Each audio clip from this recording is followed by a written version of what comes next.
여러분 반갑습니다. 오늘도 변함없이 또 주의 집에서 이렇게 만나게 되어 반갑고요. 또 귀한 하나님의 말씀을 나눌 수 있으니 반갑습니다. 오늘 말씀을 통해서 하나님께서 여러분에게 말씀하시는 귀한 진리들을 깨달으시기를 바랍니다. 우리가 지난주까지 로마서 4장을 살펴보았습니다. 우리가 매주 로마서를 강의하고 있는데 1장부터 살펴보면 복음에 나타난 하나님의 의, 즉 예수 그리스도를 소개받았고 그 예수 그리스도를 믿음으로 말미암아 하나님께 의롭다고 인정받을 수 있음을 우리가 들었습니다. 그리고 세상의 모든 사람들이 죄 때문에 하나님의 진노 아래 있음도 우리가 알게 되었습니다.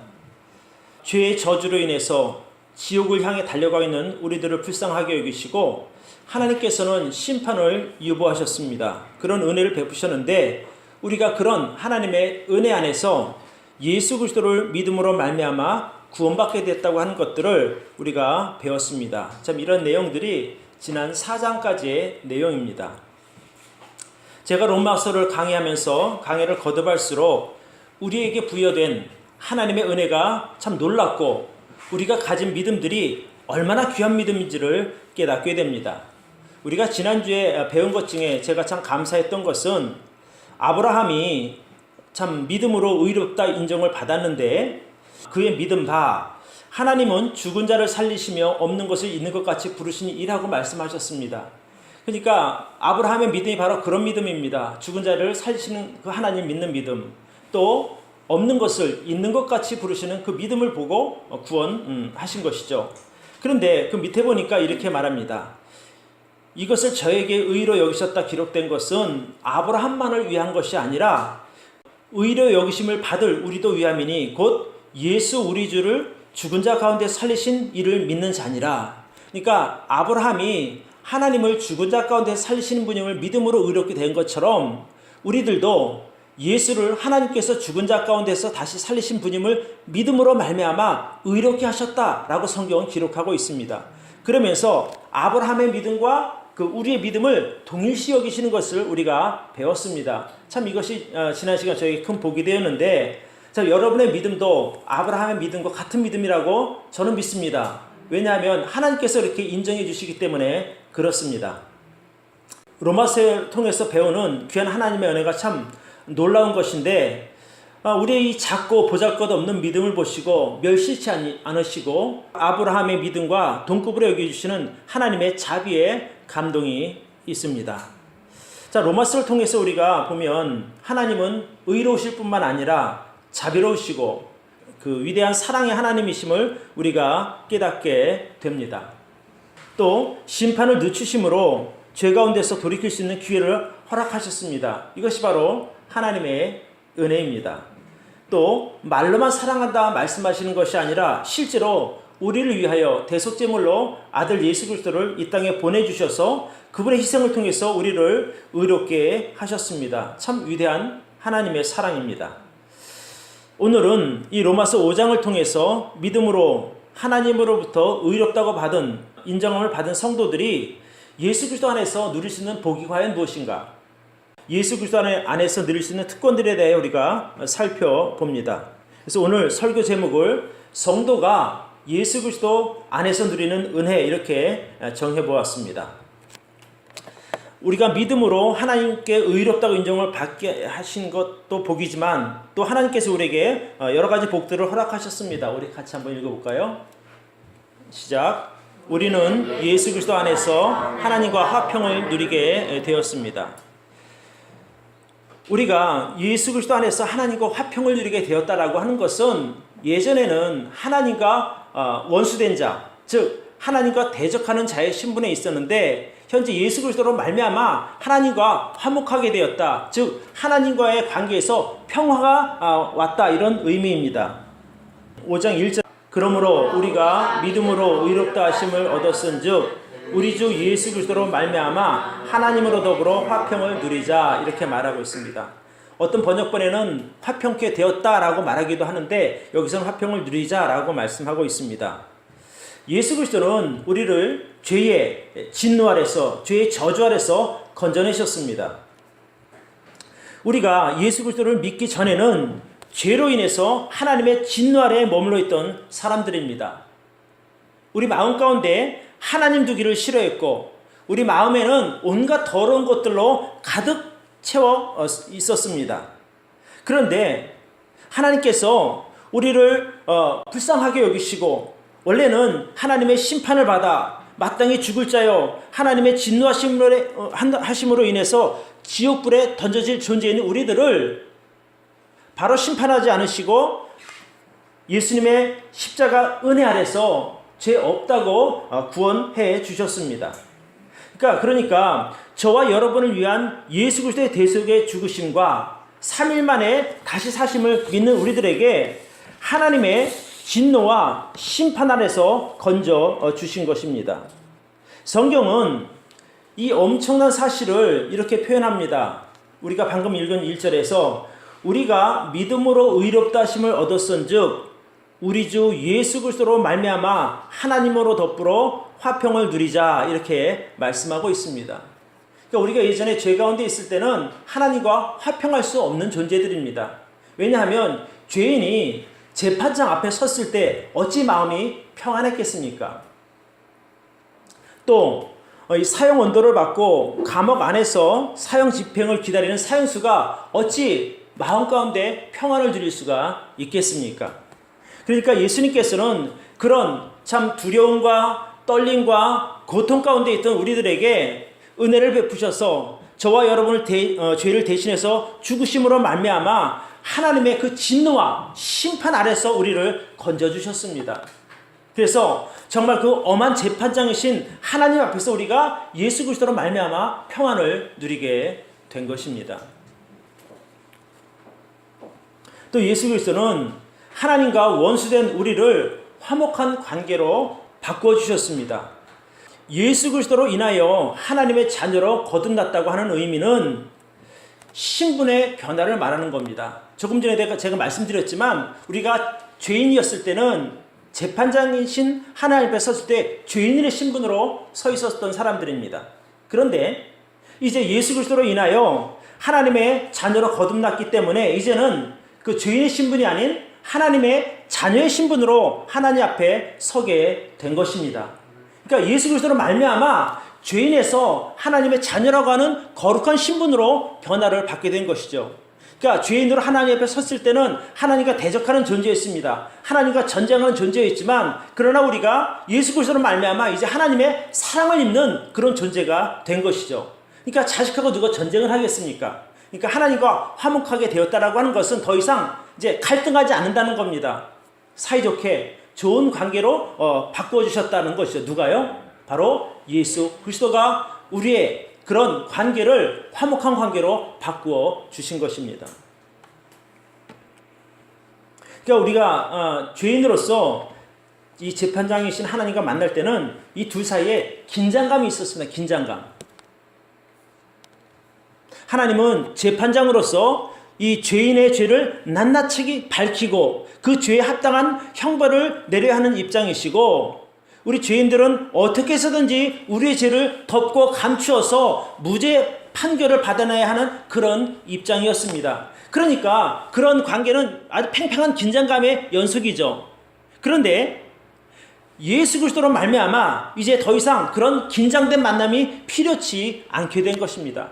하나님 앞에 서도 긴장한 마음으로 서는 것이 아니라 이제 편한 마음으로 설 수 있게 됩니다. 왜냐하면 하나님께서 나를 사랑하신다는 것을 알게 되었기 때문입니다. 여러분 부모 앞에 섰을 때 잔뜩 긴장하는 사람이 어디 있습니까? 사랑하는 부부 앞에 마주 있을 때 내가 어떤 그런 두려움이나 떨림 가운데 있는 사람이 어디 있습니까? 항상 평안한 가운데 거할 수 있는 것처럼 우리가 하나님 앞에 섰을 때 그런 죄인으로서가 아니라 바로 하나님의 사랑을 입은 자로서 이제는 담대하고 평안한 마음으로 마주 설 수 있게 된 것이죠. 그래서 우리가 오늘 읽은 본문에 보면 이렇게 나옵니다. 우리 9절부터 한번 볼까요? 5장 9절 우리 같이 한번 봅시다. 그러면 이제 우리가 그 피를 인하여 의롭다 하심을 얻었은즉 더욱 그로 말미암아 진노하심에서 구원을 얻을 것이니 곧 우리가 원수 되었을 때에 그 아들의 죽으심으로 말미암아 하나님으로 더불어 화목되었은즉 화목된 자로서는 더욱 그의 살으심을 인하여 구원을 얻을 것이니라. 이뿐 아니라 이제 우리로 화목을 얻게 하신 우리 주 예수 그리스도로 말미암아 하나님 안에서 또한 즐거워하느니라. 예전에 그 긴장된 상태에 있고 뭔가 두렵고 떨림 가운데 있던 우리가 이제는 즐거워한다는 겁니다. 예수 그리스도 때문에. 그래서 우리는 예수님 때문에 이러한 하나님과의 그 올바른 관계를, 화목된 관계를 얻게 된 사람들입니다. 그렇기 때문에 이제 더 이상 죄의 저주로부터 불안할 것이 아니라 하나님의 아들됨으로 인하여 우리가 즐거워할 수 있게 된 것입니다. 바울이 에베소서에서 이렇게 표현하고 있습니다. 오늘 이 로마서 5장 이 8절 11절의 말씀을 좀 다르게 표현을 했는데, 한번 같이 읽어볼까요? 시작. 그는 우리의 화평이신지라 둘로 하나를 만드사 중간에 막힌 담을 허시고 원수된 것 곧 의문에 속한 계명의 율법을 자기 육체로 폐하셨으니 이는 이 둘로 자기 안에서 한 세 사람을 지어 화평케 하시고 또 십자가로 이 둘을 한 몸으로 하나님과 화목하게 하려 하심이라. 원수가 된 것을 십자가로 소멸하셨느니라. 그러니까 결국에 하나님께 원수였던 그런 관계가 십자가로 인해서 깨졌다는 겁니다. 이제는 원수된 관계가 아니라 여기서 뭐라고 말합니까? 이제는 새 사람을 지어서 화평케 되었다는 겁니다. 고린도후서에도 그런 말씀이 있거든요. 그런즉 너희가 그리스도 안에 있으면 새로운 피조물이라 라고 말씀하고 있습니다. 이전 것은 지나갔으니 보라 새 것이 되었도다. 즉 예수 그리스도 안에서 우리는 죄인이 아닌 하나님의 자녀로 새 사람을 입은 사람들이 된 것입니다. 그러니까 예전에 그 참 원수같이 냉랭한 그런 관계에서 이제는 얼굴만 봐도 훈훈함이 느껴지는, 눈빛만 봐도 따뜻함이 느껴지는 그런 좋은 관계로 바뀌게 된 것입니다. 또 한 가지, 우리가 예수 그리스도 말미암아 하나님의 자녀된 우리들은 이제 즐거움을 누리는 삶을 살게 됩니다. 자, 하나님과의 관계 변화로 인해서 생기는 가장 큰 현상은 우리가 하나님 앞에서 즐거움을 누리는 겁니다. 이제 더 이상 죄의 심판으로 인해서 생긴 긴장감이 없어졌기 때문에 비로소 즐거움을 누릴 수 있게 된 것이죠. 자, 세상의 창조자이시고 이 세상의 주인이신 그 하나님이 내 아버지가 되시니 어찌 즐겁지 않겠습니까? 과거에는 늘 죄로 인한 두려움이 우리 마음 한가운데 있었습니다. 내가 이러다가 언젠가는 반드시 그 죄값 치르지, 이런 두려움이 우리를 붙들고 있었습니다. 그러니까 마음이 평안하지 않은 겁니다. 늘 두려움 가운데 사는 것입니다. 지금도 이 남모르는 죄 때문에 무거운 짐을 지고 사는 사람들이 많이 있습니다. 그런 사람들의 그 마음 상태는 늘 긴장하고 있는 거예요. 언제 내가 못되게 한 사람들을 만나게 될지, 언제 내가 법의 그런 구속을 받게 될지, 그런 것들이 마음 가운데 있기 때문에 늘 무거운 짐을 지고 사는 것과 같습니다. 여러분, 죄 가운데 머물러 본 적 있으십니까? 워낙 이렇게 선하게 사셔서 그런 일들은 없겠지만, 제가 예전에 이제 사업을 할 때 잠시 조금 이렇게 좀 약간 좀 나쁜 마음을 좀 심각한 것이 아니라 어떤 나의 어떤 유익을 위해서 뭔가 이렇게 하려고 했었는데, 제가 밤새도록 정말 이렇게 잠을 자는데 이렇게 두 발 뻗고 자질 못하겠더라고요. 지금도 기억하는 것은 제가 옆으로 이렇게 웅크린 자세로 이제 밤새도록 잠을 자는데, 자다가 이제 새벽에 한 서너 시쯤인가 일어나서 제가 하나님 앞에 회개를 한 적이 있어요. 그러니까 비로소 제가 발 뻗고 잠을 잘 수 있게 되겠더라고요. 그러니까 이 죄를 안고 사는 사람은 늘 불안합니다. 마음에 고통이 있습니다. 그런데 이제 그 죄로부터 해결함을 받고 노임을 얻었기 때문에 이제 그 다음부터 즐거움을 누릴 수 있게 되는 겁니다. 여러분들 이렇게 왜 이렇게 가끔 뉴스를 보다가 보면 정말 죄 짓고 도망다니다가 뭐 살인범이든지 뭐 탈옥범이든지 하다가 며칠 만에 이제 잡힌 사람들, 또 1년 만에 잡힌 사람들 이 얘기를 들어보면 그들이 잡힌 후에 하는 말이 있습니다. 차라리 홀가분하다는 말을 씁니다. 그죠? 그러니까 그 죄 때문에 받는 그 압박감이 우리 상상 이상입니다. 굳이 그런 죄 가운데 들어갈 일도 없고 그 죄로부터 우리가 자유를 얻은 우리는 사실은 즐거움을 누리는 삶을 살아야 하는 겁니다. 이제 우리는 예수 그리스도 안에서 화목케 하심을 통해 죄로 인한 두려움과 고통과 짓누름에서 벗어난 사람들입니다. 예수님 안에서 평강과 따뜻함과 기쁨과 즐거움을 누리게 되었습니다. 이것이 바로 우리가 예수 그리스도 안에서 얻은 화목케 함을 입은 사람들이 누릴 수 있는 즐거움들입니다. 자, 두 번째, 우리가 로마서 5장을 통해서 배울 수 있는 원리는 같이 한번 읽어볼까요? 시작. 우리는 예수 그리스도 안에서 참 소망을 누리게 된 사람들입니다. 자, 우리가 예수 그리스도 안에서 장차 만나게 될 하나님의 영광을 바라며 즐거워하게 됩니다. 여러분, 우리 오늘 본문 2절을 한번 보겠습니다. 우리 같이 한번 읽어볼까요? 시작. 또한 그로 말미암아 우리가 믿음으로 서 있는 이 은혜에 들어감을 얻었으며 하나님의 영광을 바라고 즐거워하느니라. 자, 여기서 바울이 그렇게 말합니다. 우리가 예수 그리스도로 말미암아 믿음으로 서 있는 이 은혜에 들어감을 얻었다, 이렇게 말합니다. 그러니까 하나님의 이제 예수님으로 말미암아 하나님의 은혜 안에 들어온 사람들입니다. 이제 거기서 우리가 바랄 수 있는 게 뭐냐면 하나님의 영광입니다. 예전에 죄로 인해서 가려서 보이지 않던 그 하나님의 영광이 이제 우리 앞에 보이게 된 겁니다. 그러니까 우리도 장차 저기에 갈 수 있겠구나, 저 영광스러운 자리에 갈 수 있겠구나 하는 것을 믿음으로 바라볼 수 있게 되었다는 말입니다. 과거에는 감히 상상도 못했던 일 아닙니까? 그렇죠? 하나님 곁에 하나님 볼 수도 없었고 하나님 곁에 가 있을 수도 없는 것들이 예수 그리스도 안에서 우리가 이제 새로운 소망을 갖게 된 겁니다. 그런데 여기 성경에 이렇게 말하고 있습니다. 5절을 보시기 바랍니다. 소망이 부끄럽게 아니함은 우리에게 주신 성령으로 말미암아 하나님의 사랑이 우리 마음에 부은 바 되었다, 이렇게 말하고 있습니다. 우리가 예수 그리스도로 인하여 소망을 갖게 되었는데 그 소망이 부끄러움을 당하지 않는다는 겁니다.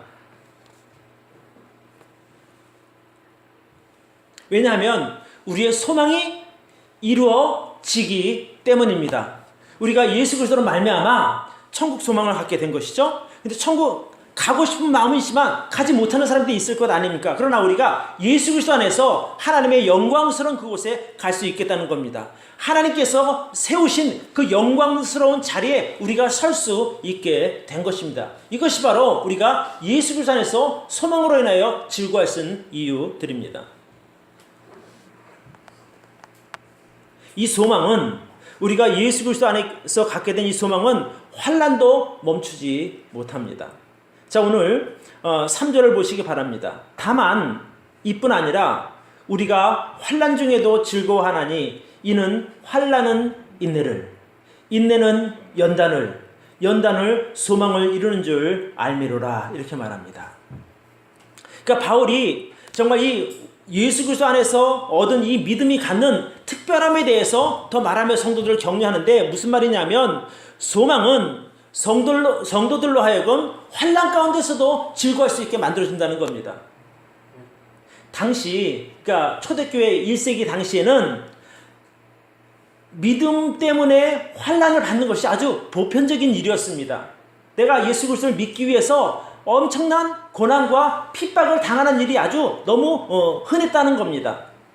우리가 잘 알고 있듯이 예수님의 그 제자들은 전도하다가 핍박을 당하기 일쑤였습니다. 옥에 잡히기도 하고, 사도 바울 같은 경우는 매도 맞고 또 감옥에 갇히고 죽을 고비도 여러 번 넘긴 사람입니다. 왜 그랬습니까? 복음을 전하다가 그렇게 된 겁니다. 제자들뿐만 아니라 성도들도 믿음을 지키려다가 정말 그 유대교 사람들에게 잡혀가서 옥에 갇히기도 하고 매도 맞는 일이 너무 허다했던 겁니다. 그런 고난이라도 결국 예수 그리스도 안에 있는 그 소망을 꺾지 못한다는 겁니다. 왜냐하면 성경이 이렇게 말하고 있습니다. 환난이 인내를 만들어주고 또 인내를 통해서 연단을 받게 되어서 그 연단을 가운데 소망을 이루는 그런 믿음이 생긴다, 이 말씀입니다. 사도행전에 보면 이런 말씀이 있습니다. 우리 같이 한번 봅시다. 사도행전 14장 21절로 22절인데 같이 한번 읽어볼까요? 시작. 바울이 일어나 더베로 가서 복음을 그 성에서 전하여 많은 사람을 제자로 삼고 루스드라와 이그니온과 안디옥으로 돌아가서 제자들의 마음을 굳게 하여 이 믿음에 거하라 권하고, 또 우리가 하나님 나라에 들어가려면 많은 환난을 겪어야 할 것이라 이렇게 말하고 있습니다. 그러니까 우리가 하나님 나라에 들어가려면 많은 환난을 겪는 것이 당연한 것으로 바울은 말합니다.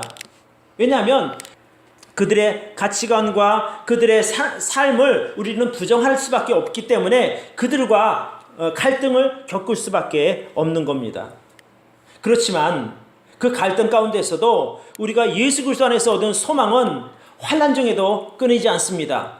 계속 지속됩니다. 환난을 통해서 인내를 배우게 되고, 인내하는 시간을 통해서 연단을 받아 우리의 믿음은 점점점 더 강하게 성장하게 될 것입니다. 우리가 이제 믿음 생활을 하다가 보면, 또 교회를 섬기다가 보면 여러 가지 어려움들을 만날 수 있습니다. 핍박도 있을 수도 있고, 또 예상치 않은 어려움들이 우리의 믿음의 길을 방해할 수도 있습니다. 어쩔 때는 참 이 교회 나오는 것조차, 와서 예배드리는 것조차 쉽지 않을 수도 있습니다. 그것도 일종의 고난이라고 말할 수 있죠. 그러나 그런 시간들이 오히려 우리의 믿음을 더 성장시키는 과정이라면 우리는 그런 과정들을 그냥 좀 즐거워하는 마음으로 받을 수 있어야 한다고 저는 믿습니다. 그런 고난이나 이 어려움들을 통해서 우리의 믿음의 소망이 더 견고해지기 때문에 그렇습니다. 베드로는 이렇게 말합니다. 베드로전서에서 같이 한번 읽읍시다. 시작. 사랑하는 자들아, 너희를 시련하라고 오는 불시험을 이상한 일 당하는 것 같이 이상히 여기지 말고 오직 너희가 그리스도의 고난에 참여한 것으로 즐거워하라. 이는 그의 영광을 나타내실 때에 너희로 즐거워하고 기뻐하게 하려 함이라. 그러니까 우리가 믿음 가운데 만나는 불시험, 그러니까 얼마나 그 어려운 시험이었으면 불시험이라고 표현했겠습니까? 이 불시험조차도 이상하게 여기지 말라는 겁니다. 왜냐하면 우리가 그리스도의 고난에 참여하는 것이라고 그 베드로가 말하고 있거든요. 그러니까 고난은, 성도에게 당하는 고난은 예수 그리스도의 고난에 참여하는 거라는 겁니다. 참 놀라운 표현이죠. 그러니까 내가 부족해서 내가 죄 때문에 생기는 고난이 아니라 믿음 때문에 생기는 고난은 예수님의 고난에 참여하는 것이라고 말하고 있습니다. 그러니까 우리가 참 영광스러운 거죠. 우리 몸으로 예수님의 고난에 참여한다라고 하는 것이 얼마나 큰 영광입니까? 그래서 이는 그의 영광을 나타내실 때에 너희로 즐거워하고 기뻐하게 하려 한다고 베드로는 말하고 있습니다. 그런 고난이 있어야 주님께서 영광 중에 오실 때, 우리가 고난을 겪으면서도 놓지 않았던 그 소망 대신 예수 그리스도가 오시니 우리가 기뻐하고 감사할 수 있는 겁니다. 그러니까 너무나 편안하게 그냥 숨고 물러나고 이런 가운데 믿음 생활하다 보면 주님이 오실 때도 무슨 기쁨이 있겠습니까? 오히려 창피하고 부끄러워서 숨게 되는 거죠. 그러나 우리가 믿음 가운데서 당당하게 고난에 맞서서 섰을 때 주님께서 오신 그 순간이 너무 기다려지고 기쁜 것 아니겠습니까? 오늘 베드로가 말하는 것이 바로 그런 겁니다. 바울이 말하는 것도 그런 겁니다. 너희가 환난 중에도 즐거워할 수 있는데 이는 환난은 인내를 가져오게 되고 인내를 통해서 너희가 연단을 받고 연단을 통해서 소망이 이루게 된다. 또 한 가지, 우리가 예수 그리스도 안에서 갖게 된 우리의 소망은 결코 부끄럽지 않습니다. 성령께서 예수 안에서 가진 우리의 소망을 부끄러운 것이 되지 않도록 도우시기 때문에 그렇습니다. 어떻게 도우실까? 5절을 보니까 소망이 부끄럽게 아니하면 우리에게 주신 성령으로 말미암아 하나님의 사랑이 우리 마음에 부은바 되었다 이렇게 말합니다. 그러니까 성령님을 통해서 내가 하나님의 사랑을 입은 것을 깨닫게 되고 내가 하나님의 자녀라고 하는 확신을 얻게 되는 겁니다. 그것이 바로 성령님의 하시는 일입니다. 고린도후서에 보면 이렇게 나와 있어요. 우리를 너희와 함께 그리스도 안에서 견고케 하시고 우리에게 기름을 부으신 이는 하나님이시니 저가 또한 우리에게 인치시고 보증으로 성령을 우리 마음 가운데 주셨느니라 이렇게 말합니다. 그러니까 성령께서 우리 마음 가운데 인치셔서 내가 하나님의 자녀인 것을 보증하는 겁니다. 그것이 바로 성령님의 역할이죠. 그리고 또 한 가지, 그 성령님이 우리에게 무엇을 깨닫게 하시는 거 아니? 자, 6절부터 봅니다. 우리가 아직 연약할 때에 기약대로 그리스도께서 경건치 않은 자를 위하여 죽으셨도다. 의인을 위하여 죽는 자가 쉽지 않고 선인을 위하여 용감히 죽는 자가 혹 있거니와. 8절 우리 같이 한번 읽어봅시다. 시작. 우리가 아직 죄인 되었을 때에 그리스도께서 우리를 위하여 죽으심으로 하나님께서 우리에게 대한 자기 사랑을 확증하셨다라고 말합니다. 그러니까 예수님께서 우리를 위해서 죽으심으로 하나님이 내가 너 사랑해 하는 그거 증거를 주셨다는 거예요. 예수님이 죽으심이 누구를 위한 죽으심이라고요? 바로 저와 여러분들 위한 죽으심임을 확증하신 거예요. 그것을 누가 깨닫게 해준다고요? 성령님이 깨닫게 해주시는 거예요. 우리 마음가운데 계신 성령님께서. 옛날에 예수 그리스도라고 하는 분이 구세주로 오시는데 돌아가셨대. 이건 남의 이야기지만 그러나 우리 안에 계신 성령께서 그 예수님의 2000년 전의 죽음이 바로 나를 위한 죽음이고 여러분을 위한 죽음인 것을 우리가 알 수 있는 것인데 어떻게 해요? 성령을 통해서 안다는 거예요. 성령을 통해서.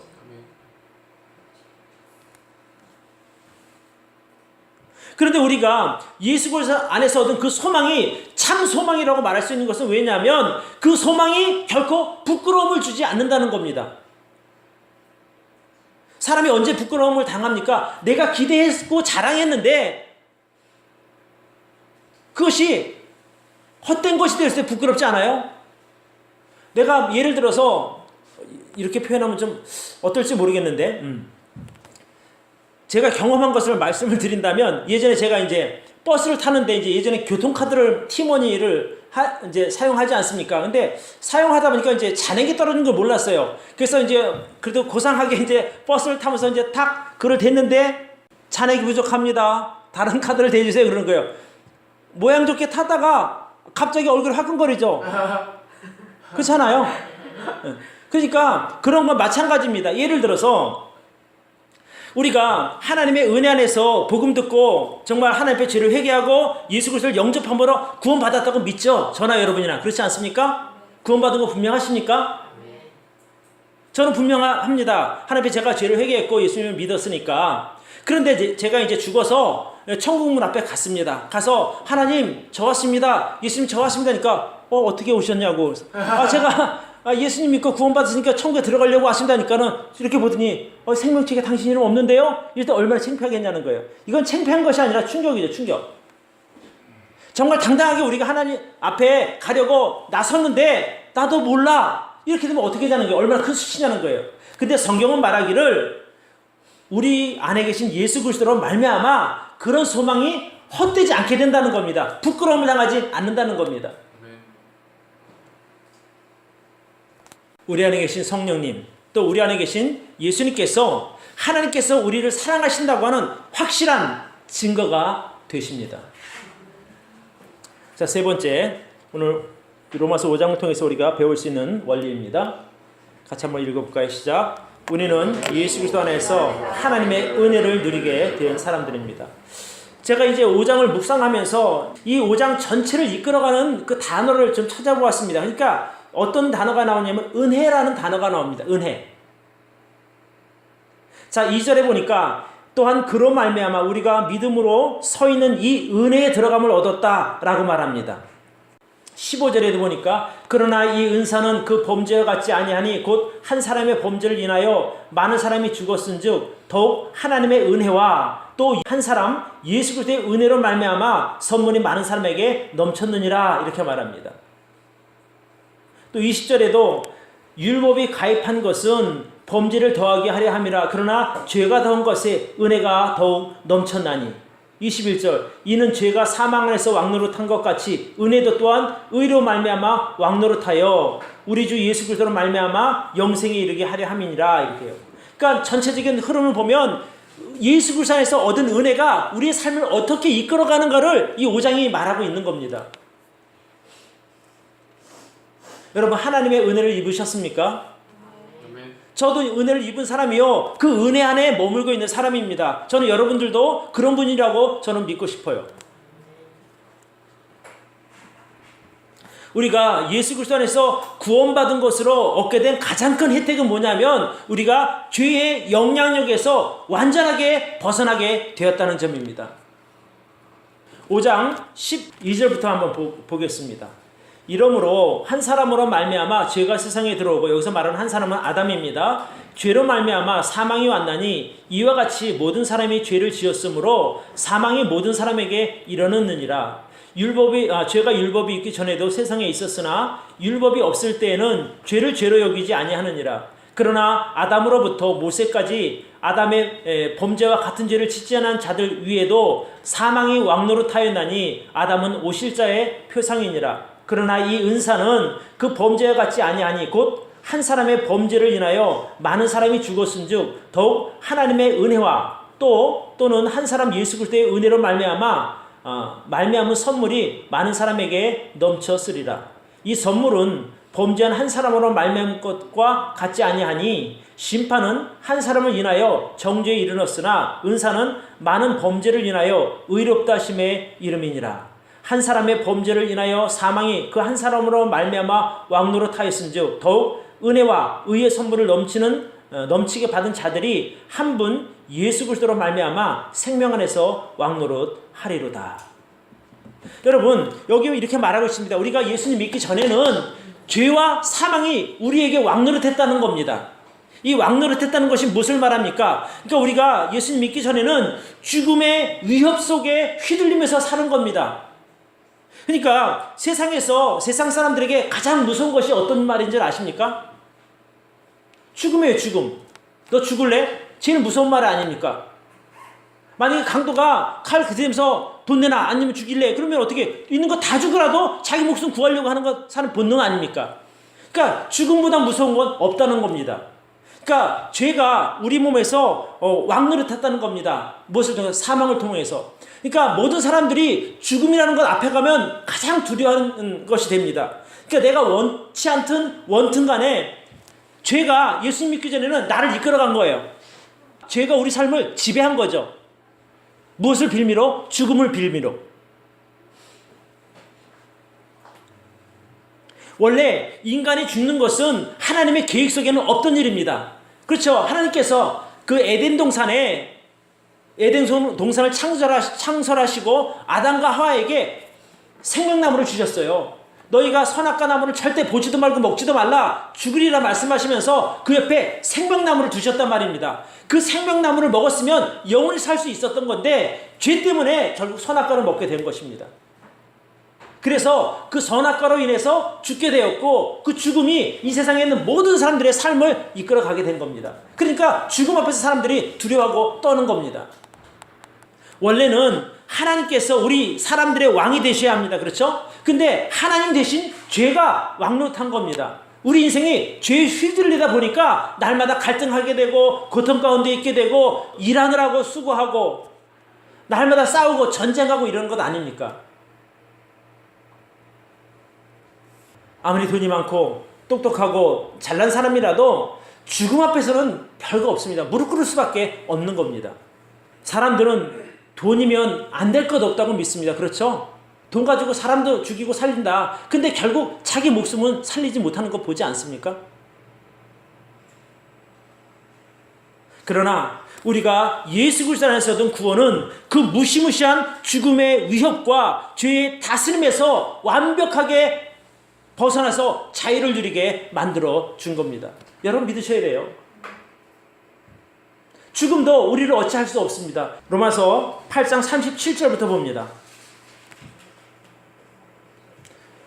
그러나 우리 같이 한번 읽읍시다. 37절 39절까지입니다. 그러나 이 모든 일에 우리를 사랑하시는 이로 말미암아 우리가 넉넉히 이기느니라. 내가 확신하노니 사망이나 생명이나 천사들이나 권세자들이나 현재일이나 장래일이나 능력이나 높음이나 깊음이나 다른 아무 피조물이라도 우리를 우리 주 그리스도 예수 안에 있는 하나님의 사랑에서 끊을 수 없으리라. 참 놀랍지 않습니까? 우리가 예수 그리스도 안에서 얻은 그 구원, 예수 그리스도 안에서 의롭다 인정받는 그것은 죽음도 우리를 예수 그리스도 안에 있는 하나님의 사랑에서 끊지 못한다는 겁니다.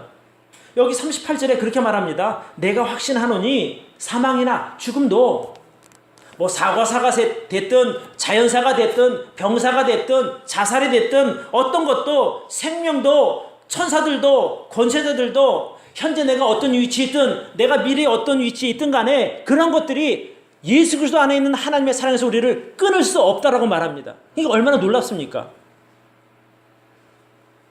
그러니까 죽음조차도 우리를 하나님의 사랑에서 끊을 수 없다는 겁니다. 그러니까 사단이 우리를 죽음으로 위협해도 우리가 겁나지 않는 것은 우리 안에 이미 영생이 와 있기 때문에 그렇습니다. 요한일서 5장 11절 12절에 보면 증거는 이것이니 하나님이 우리에게 영생을 주신 것과 이 생명이 그의 아들 안에 있는 그것이라고 말합니다. 그러니까 우리가 예수를 영접할 때 영생이 우리 그 예수님과 함께 우리 안에 들어오는 겁니다. 그러니까 우리가 예수님을 영접하면 영생을 소유한 것과 같습니다. 그러니 그 영생에서 누가 우리를 끊을 수 있겠느냐는 겁니다. 죽음도 못 끊는다는 거예요. 사단도 못하고 죄조차도. 우리가 예수님을 몰랐을 때는 죄로 영향을 받아서 사망에 이르게 되었지만 예수 그리스도 안에서는 그 죄조차도 우리를 끊을 수 없다는 거예요. 놀라운 사실이죠. 그렇기 때문에 예수 그리스도 안에서 구원받은 성도가 누릴 수 있는 가장 큰 혜택은 죄의 영향력 안에서 벗어났다는 겁니다. 여러분 믿으시기 바라요. 내 말이 아니라 성경대로 믿으시면 됩니다. 여러분 우리가 죄의 통치를 받는 것이 얼마나 비참한 줄 아십니까? 죄의 통치를 받는 사람, 사망의 왕노릇하는 사람의 삶은 정말 비참할 수밖에 없습니다. 참 이것이 참 설명하기가 쉽진 않아요. 그런데 제가 한번 이렇게 예를 들어보겠습니다. 만약에 여러분이 지금은 이제 자유롭게 사시잖아요. 그런데 정말 아주 못된, 아주 악하고 잔인한 조직폭력배를 만났다는 겁니다. 만나서 그 사람에게 날마다 협박받고 산다고 생각해 보세요. 얼마나 힘들겠나 그 삶이.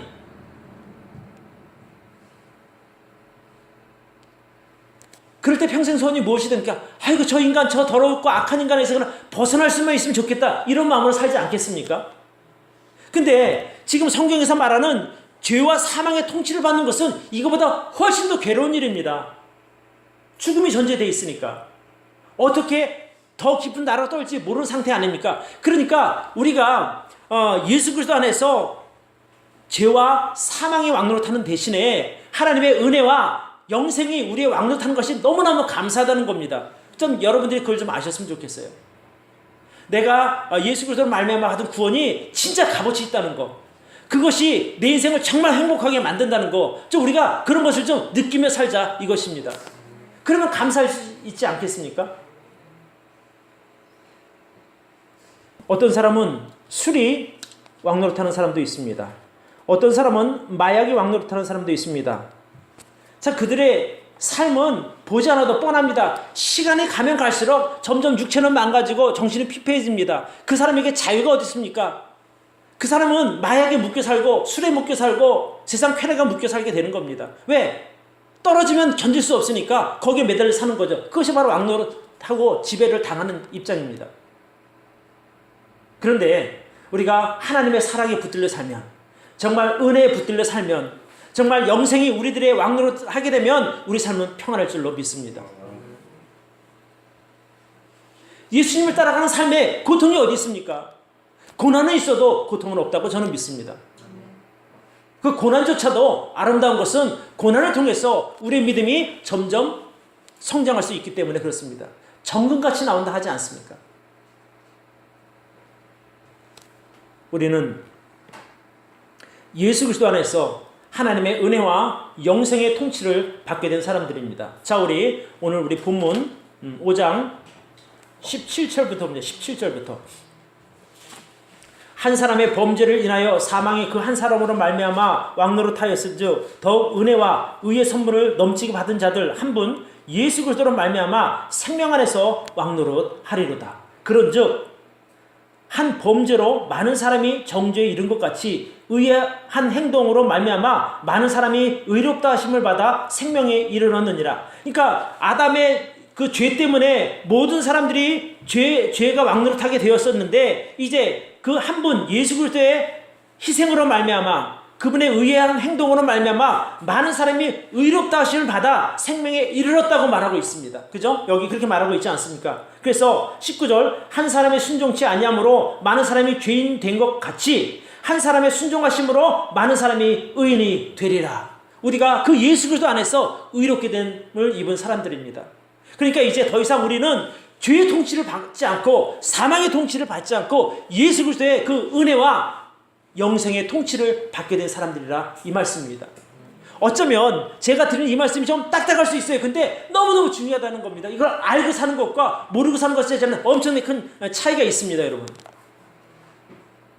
내가 내 신분이 무엇인지를 아는 것과 모르고 사는 거 얼마나 큰 차이가 있겠습니까? 저와 여러분은 하나님의 자녀입니다. 하나님이 왕이시면 우리는 왕자입니다. 정말 귀한 신분을 가진 사람들입니다. 예전에 죄인이었지만, 그러니까 이제 죄인처럼 살지 말고 우리가 하나님의 왕자답게, 하나님의 자녀답게 우리가 삶을 살아야 될 줄로 믿습니다. 그게 하나님께서 우리가 바라시는 것 아니겠습니까? 그렇게 살으라고 정말 귀하신 독생자 예수의 그 생명을 우리 대신 주신 거 아닙니까? 이걸 아는 사람은 그런 사람을 누릴 수 있게 되는 것이고, 모르면 여전히 죄 가운데 살아가는 거예요. 정말 나는 여러분들이 여러분의 그 변화된 신분에 합당한 삶을 사시기를 바라요. 얼마나 멋집니까? 얼마나 가치 있습니까? 얼마나 행복합니까? 아까 제가 잠깐 말씀드렸죠. 죄 안에 있으면요, 마음이 얼마나 불편한지 몰라요. 마음이 괴롭습니다. 그 작은 죄 때문인데도. 그러나 우리가 하나님의 은혜 안에서 정말 그 영생이 우리의 삶에 왕노릇하게 되면 우리 인생은 정말 평안하고 행복할 줄로 믿습니다. 세상에서 맛볼 수 없는 그 기쁨과 세상에서 경험할 수 없는 그 평강이 우리의 삶을 지배할 것입니다. 얼마나 멋있어요. 오늘 제가 이 로마서 5장을 통해서 좀 세 가지를 말씀드렸어요. 우리가 성도된 자로서 예수 그리스도 안에서 누릴 수 있는 은혜는 뭐냐면, 첫째, 우리가 예수 그리스도 안에서 하나님과 화평을 누리게 되었다는 것입니다. 두 번째, 우리가 예수 그리스도 안에서 참 소망, 쇠하여지지 않는, 꺾이지 않는, 영원히 새로워지는 산소망이 우리의 소망이 되었습니다. 세 번째, 우리는 예수 그리스도 안에서 하나님께서 마련해 놓으신 그 은혜를 누리게 된 사람들입니다. 마음껏 누려도 누가 뭐라 그럴 사람은 없습니다. 저는 여러분들이 정말 예수 그리스도로 말미암아 영생을 얻으시고 하나님께서 여러분을 위해서 준비해 놓으신 그 귀한 복들을 마음껏 누리시기를 바랍니다. 이게 믿음으로 하지 않으면 이런 삶을 살 수가 없습니다.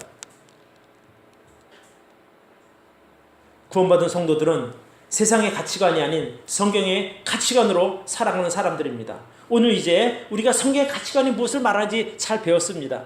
이제 그 가치관대로 사는 저와 여러분들이 되기를 바랍니다.